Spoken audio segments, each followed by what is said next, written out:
passado por tanta coisa, tanta provação, acredito que possa ajudar um pouco nas nossas reflexões do nosso dia a dia, as dores da alma, é o sofrimento que não se vê.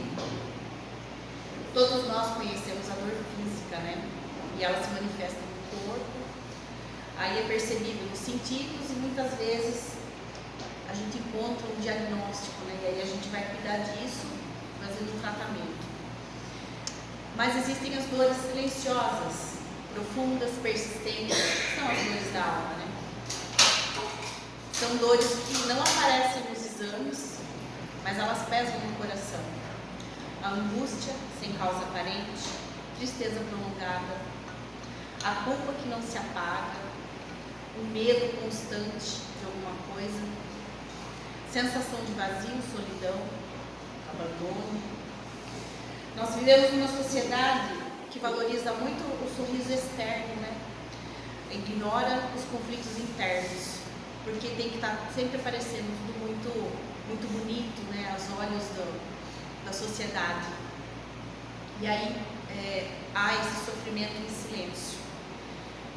E através do Espiritismo, ele nos convida a olhar para dentro, a compreender a origem dessas dores e, sobretudo, encontrar um caminho através da cura espiritual. E o que são essas dores da alma, né? Para o Espiritismo, nós acreditamos na imortalidade da alma. E a gente vive temporariamente nesse corpo que Deus nos deu. E esse espírito traz consigo uma história construída através de muitas vidas. E muitas vezes essas dores vêm dessas muitas vidas que a gente nem sabe o que está acontecendo, mas ela está lá, silenciosa. Então são os conflitos não resolvidos, remorsos, traumas desta vida ou de outras, saudades, aquela sensação de saudade que a gente não sabe de onde vem, frustrações e provas e expiações que são necessárias nesse progresso. Allan Kardec nos ensina que o sofrimento é um instrumento de aprendizado, jamais um castigo divino. A gente acha às vezes que está sendo punido, está sendo castigado, e não é nada disso. Se a gente conseguir olhar da forma como um aprendizado, a gente vai começar a entender e procurar, através desse entendimento, a cura para essa dor, que a gente nem sabe que ela existe, né? Não entende.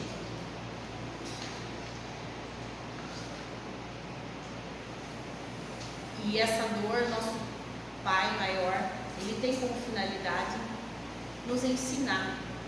E se a gente erra de novo, ele tenta ensinar de novo. O nosso Pai amoroso, ele não nos pune de forma alguma.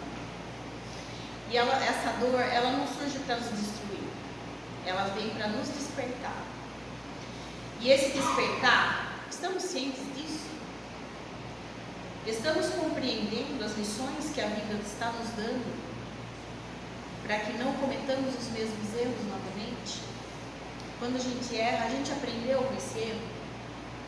Estamos olhando para si mesmo e não para o outro, apontando o defeito do outro, porque muitas vezes a gente lê um livro pensando no outro, ouve uma palestra pensando no outro, mas nunca para a gente, né? É sempre o outro que está errado. E aí, numa dessas, a gente não consegue entender a dor da nossa alma, porque a gente não olha para dentro, a gente só olha para fora. Vamos refletir a nossa existência, o nosso dia a dia, no que temos feito por nós e o nosso aprendizado e melhoramento. O que temos feito por isso? Conseguimos recusar algo que nos é prazeroso, mas que está fazendo mal para a gente? A gente consegue? Devemos ser capazes de identificar os nossos erros e imperfeições. É para isso que a gente estuda, né? Que a gente busca conhecimento.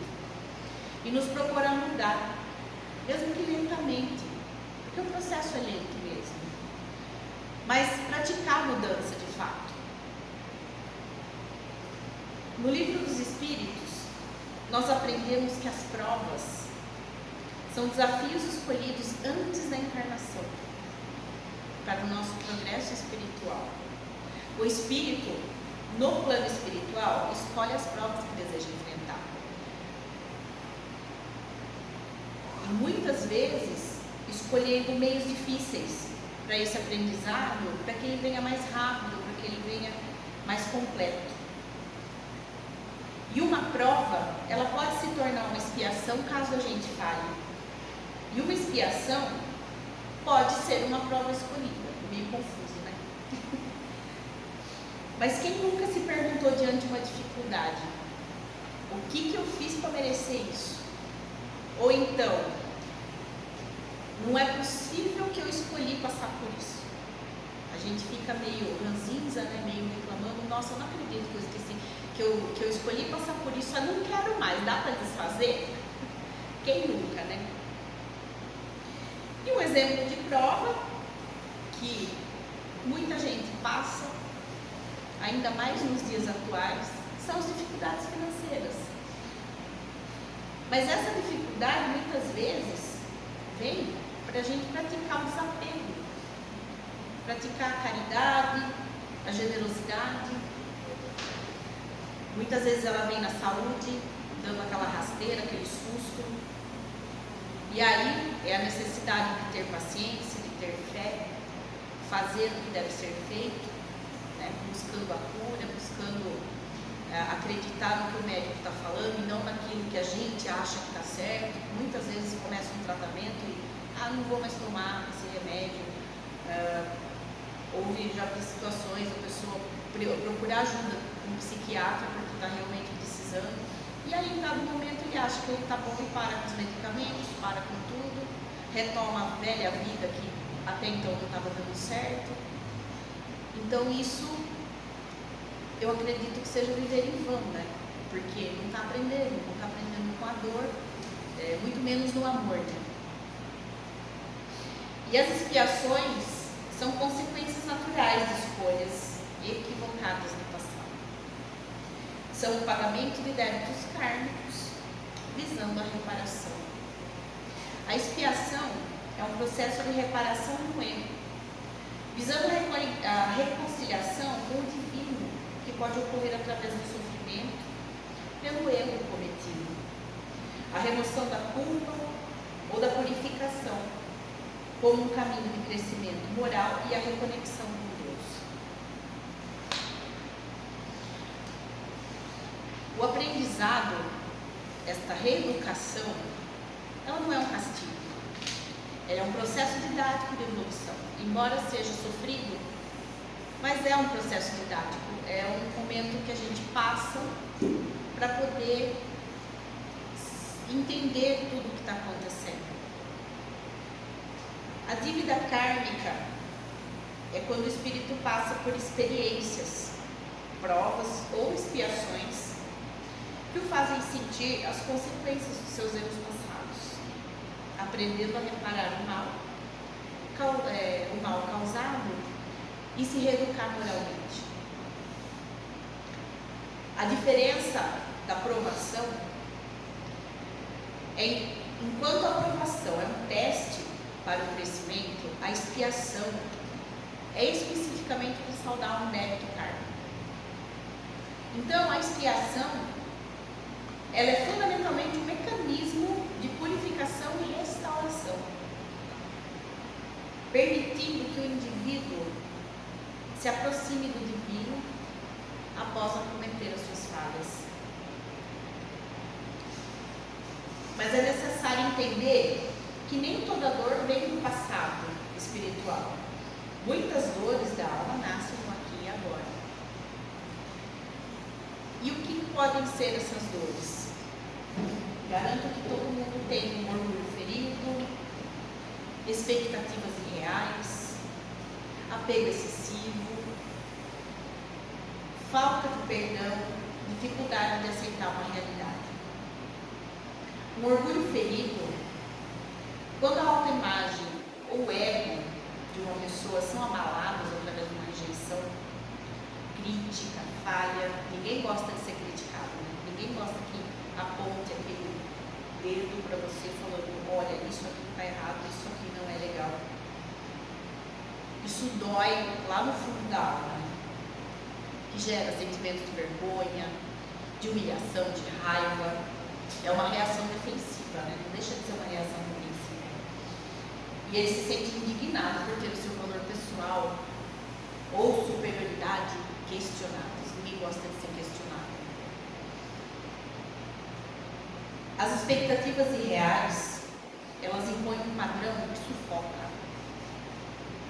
Em vez de inspirar, ela está lá em cima da pessoa, sufocando, porque tem que ter uma coisa em mente que não chega, que não é real. E aí a pessoa acaba entrando em sofrimento por causa disso. Então é necessário olhar para o presente, olhar para o que você tem na mão agora, nesse momento. O apego excessivo, ele é frequentemente associado a uma dependência emocional. É um vínculo exagerado, disfuncional, com uma outra pessoa, seja ela amigo, familiar. Ele vai muito além do carinho saudável, de uma convivência.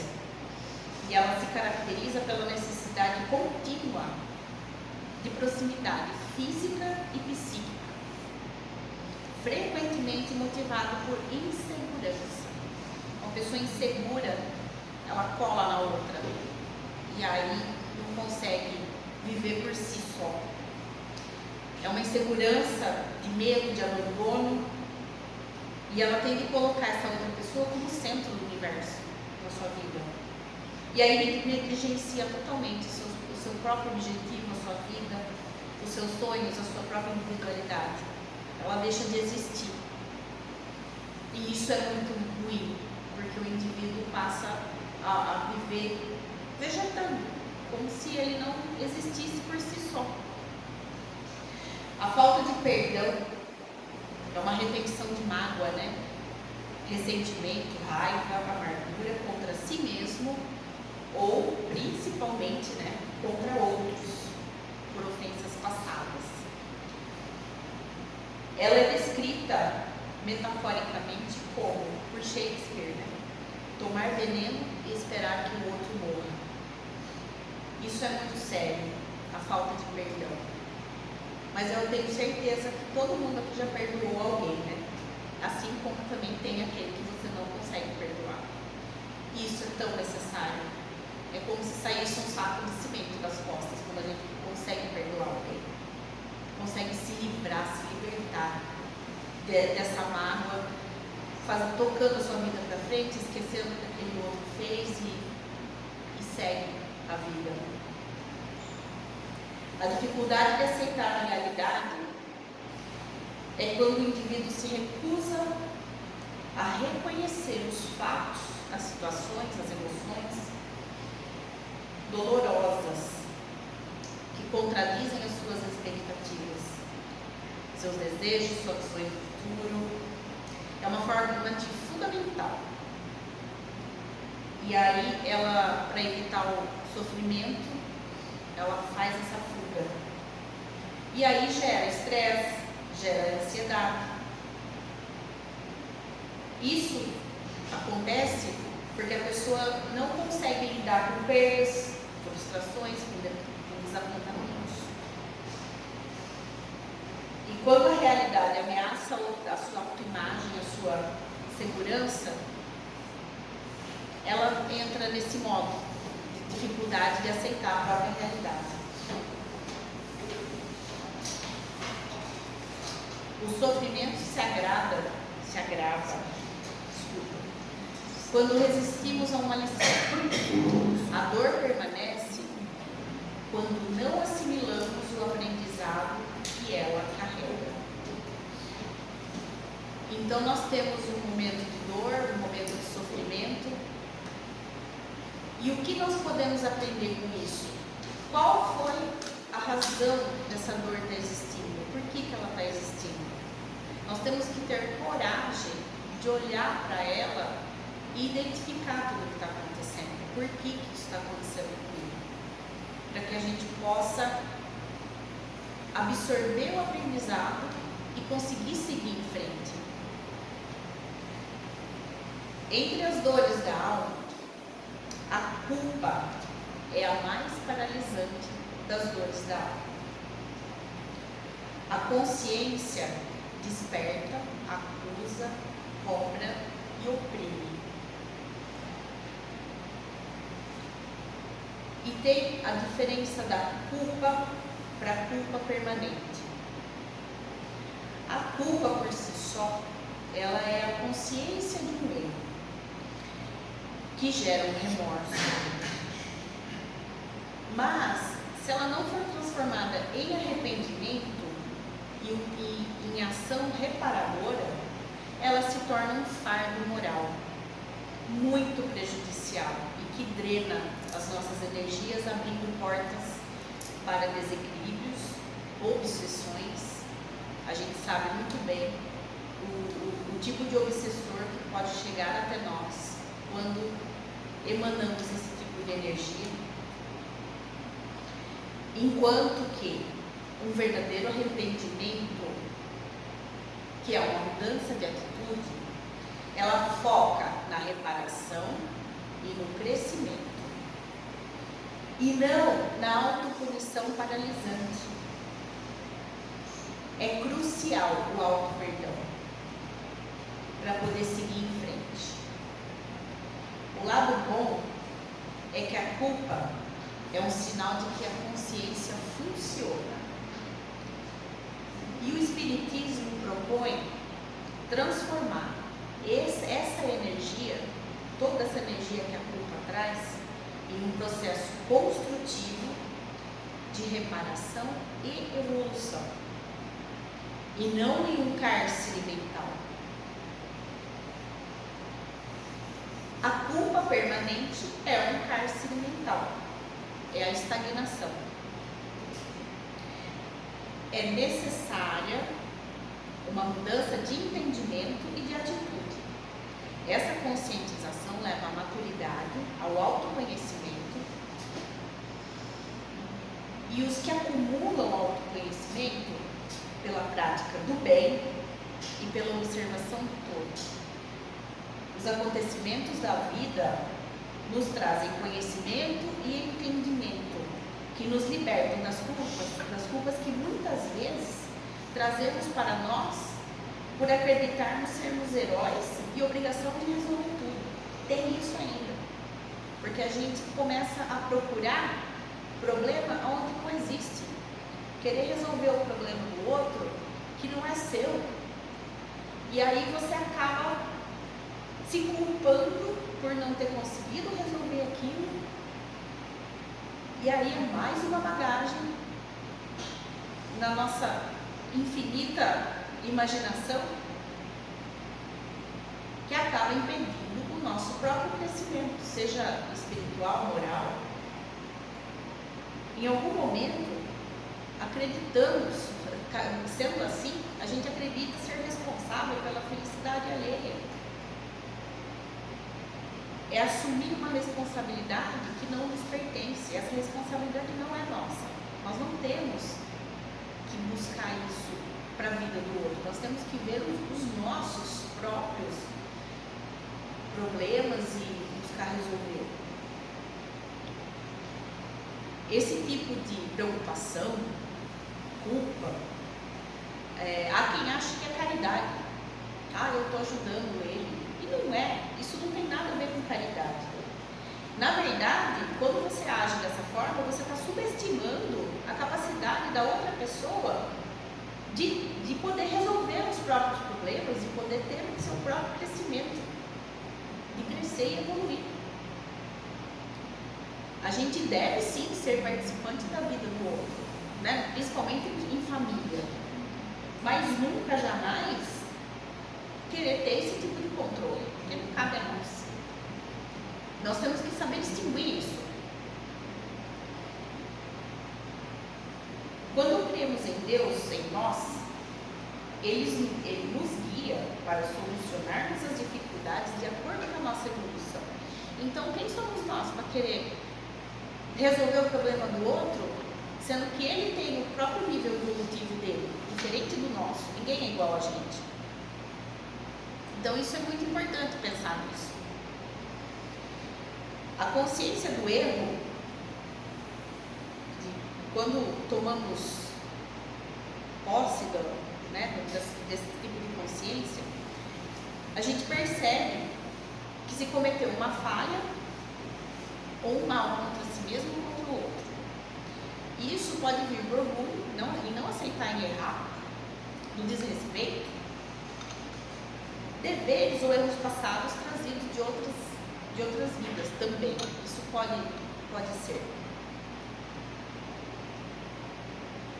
E a manifestação desses sentimentos, elas geram remorso, autopunição, sensação de não merecer a felicidade e drenar energias para a construção do bem. Vai minando as nossas energias, a gente não consegue se mexer. Então, como que é muito sério isso? Como que é fundamental a gente conseguir distinguir, ter essa consciência desse erro para poder fazer com que a nossa própria evolução, o nosso próprio conhecimento siga em frente, evoluindo. A culpa, ela entre a diferença entre culpa e um arrependimento. A culpa ela é estéril, paralisante. Ela foca no erro do passado e condena, podendo levar à depressão, à obsessão, à ansiedade e todos os males. Aí a coisa começa a se tornar física. E o arrependimento, ele é o primeiro passo para uma mudança de atitude. É o que impulsiona a reparação, ao aprendizado, à renovação, sem se fixar na dor. Então é importante o arrependimento, não é fraqueza. Você se arrepender não é fraqueza, é sabedoria, porque vai fazer com que você siga em frente. Então, reconhecer o erro é aceitar a falha sem se condenar. Arrepender-se sinceramente é você ter a intenção de não repetir o erro e conseguir seguir adiante. A reparação é fazendo o bem, praticando a caridade, a virtude para compensar o mal, mudando a atitude. O auto-perdão, isso é muito importante, o auto-perdão. Perdoar-se. O erro é humano e focar no crescimento, seguindo em frente com esperança de renovação. O auto-perdão pode ser muito difícil de ser alcançado, mas é necessário. E tudo isso você consegue tendo a própria consciência do erro, podendo seguir em frente, podendo olhar para dentro de uma forma sábia, entendendo tudo, e aí você chega no auto-perdão. E evitar a autopunição, porque a culpa excessiva é nociva, ela não constrói nada, muito pelo contrário, ela mina o resto que tinha lá dentro, aquele pouquinho que já tinha, ela acaba minando o resto, ela consome a nossa energia, ela traz vibração negativa e o foco tem que ser sempre no trabalho em prol da melhoria. E o remorso, ele é o sinal de uma consciência desperta. Deus não deseja que permaneçamos presos nos nossos erros, mas que reparemos e aprendamos e sigamos em frente. A autopunição não cura. O que cura é o arrependimento sincero, a reparação possível, a transformação moral. A misericórdia divina é infinita. Deus confia em nosso progresso. Então, por que nós mesmos insistimos em não confiar? Se Deus é tão generoso a ponto de ter essa confiança na gente, por que a gente a gente mesmo não confia? Então, o remorso, ele é um sinal, sim, de um desenvolvimento moral em andamento. Ele indica que a consciência reconhece o erro. E ele deve ser visto como um chamado para a reparação e não para a autopunição. é o alerta para corrigir a falha, perdoar-se e agir para remediar o mal causado, transformando a culpa em aprendizado finalmente, e o progresso, pois cultivá-lo pode paralisar o espírito e impedir a evolução. O remorso, ele é sinal de evolução. Ele indica que o espírito já possui um discernimento moral, percebendo o que foi feito. Ele é um alerta, ele funciona como um despertador da consciência, para que a pessoa não se repita. E é um chamado para buscar o bem, diferentemente do arrependimento. O remorso é o lamento, enquanto o arrependimento é a mudança de rumo, é o impulso à ação. Ir lá e fazer. Não, eu preciso fazer isso para reparar esse erro. E lidamos com o remorso reconhecendo o erro, assumindo a falha, sem se martirizar, sem sofrimento. O arrependimento traz a mudança de atitude. E essa atitude, com certeza, vai ser a atitude contrária àquela que você tomou anteriormente, né? E repare essa falha. Compense ou restitua o dano causado. Se porventura a pessoa já faleceu, trabalhe para ajudar os outros em situações semelhantes e envie boas energias. Nunca é tarde. Pode ocorrer, né? Cometi um erro com uma pessoa, a pessoa já desencarnou. Mas por que não praticar essas novas atitudes com pessoas próximas, com pessoas que precisam? Sempre há um meio da gente poder reparar o mal causado. Sempre. Perdoar a si mesmo é crucial para a cura, para seguir em frente. A culpa excessiva impede o progresso, isso é um fato. Você paralisa, você não cresce, você não evolui. Então, perdoe-se. E o perigo de cultivar o remorso. Uma das situações, quando se cultiva o remorso em excesso, é a estagnação. A culpa e o remorso, alimentados, podem paralisar o espírito, impedindo o crescimento. E o sofrimento pode gerar doenças emocionais e levar a um sofrimento prolongado, tanto na terra quanto no plano espiritual.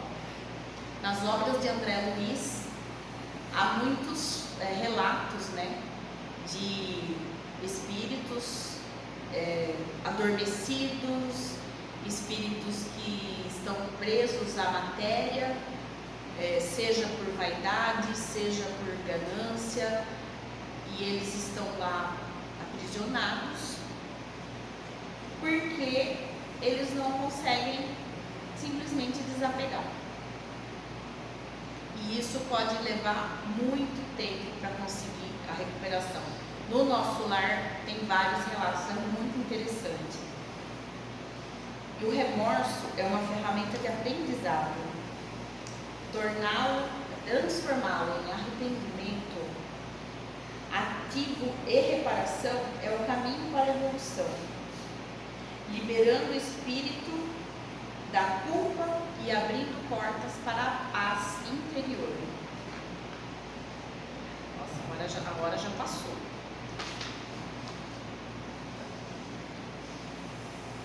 O arrependimento é o reconhecimento sincero do erro e o desejo de mudança, sendo o primeiro passo para a evolução. Mas sem a expiação, ele se torna incompleto.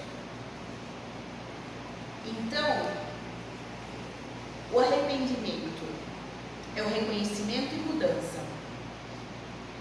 Não é só sentir culpa, mas compreender a diferença entre o bem e o mal e desejar não mais praticá-lo. O início da transformação é o despertar da consciência para o erro, abrindo um caminho para um crescimento espiritual. Isso pode ocorrer aqui, nessa vida, ou mesmo no plano espiritual. A consciência se amplia e a percepção do erro pode surgir a qualquer momento, preparando o espírito para nova encarnação ou mudança de atitude. Então é muito importante que a gente cuide disso aqui, para que a gente não leve para o plano espiritual. Tem que ser aqui e agora, com os envolvidos, devidamente cuidados, amparados, para que tudo se resolva aqui e agora. E os 3 pilares para essa reabilitação é o arrependimento, a expiação e a reparação. O arrependimento é o reconhecimento do erro e não mais errar, claro, né? A expiação é o sofrimento resultante da falta, que ensina, purifica o espírito, tornando-se menos doloroso com o arrependimento. E a reparação é a ação de corrigir o mal. Restabelece o equilíbrio, provando a transformação e destruindo a causa da falta. E a importância para a evolução. O arrependimento sincero prepara para a expiação e a reabilitação, acendendo a esperança. Ele impulsiona o espírito a buscar novas encarnações para purificar e aprender ou a mudar a conduta nesta vida. É um processo contínuo para se libertar das amarras do passado e avançar na jornada evolutiva.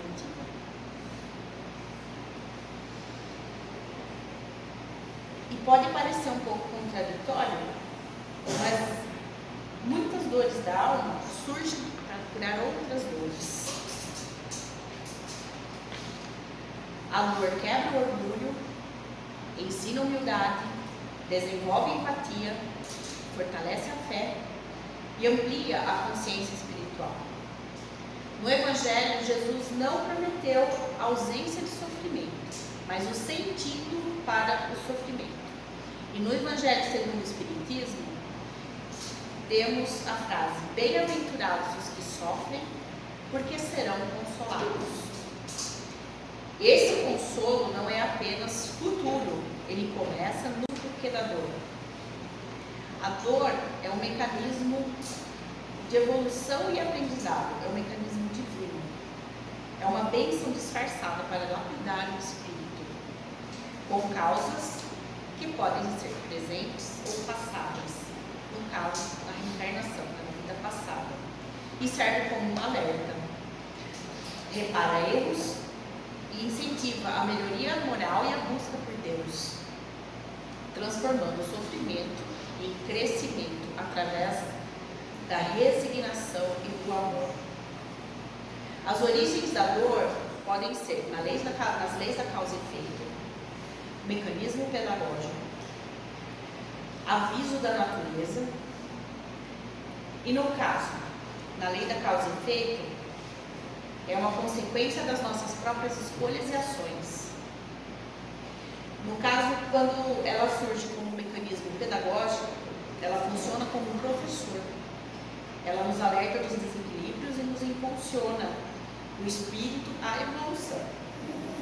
É como um diamante bruto que precisa ser lapidado.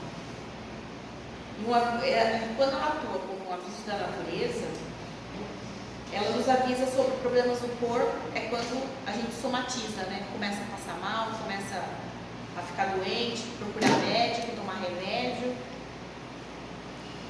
E aí nesse caso, a gente tem que tratar.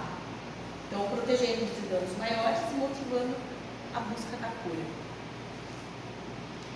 E o papel da dor na nossa evolução é a educação e resgate porque é um instrumento que ela resgata débitos morais, aprende lições e desenvolve virtudes como a paciência, a resignação e o amor. E a diferença entre o amor e o sofrimento, a dor é a sensação. E o sofrimento é uma escolha mental, que pode ser transformada pela resignação e pela fé, diferentemente da dor física, que ela é um alarme. E a conexão emocional e espiritual da dor, ela também pode ser a expressão inconsciente dos problemas emocionais. Medo, raiva, culpa. E elas necessitam de reflexão e autocuidado, muitas vezes refletindo na forma como tratamos os outros.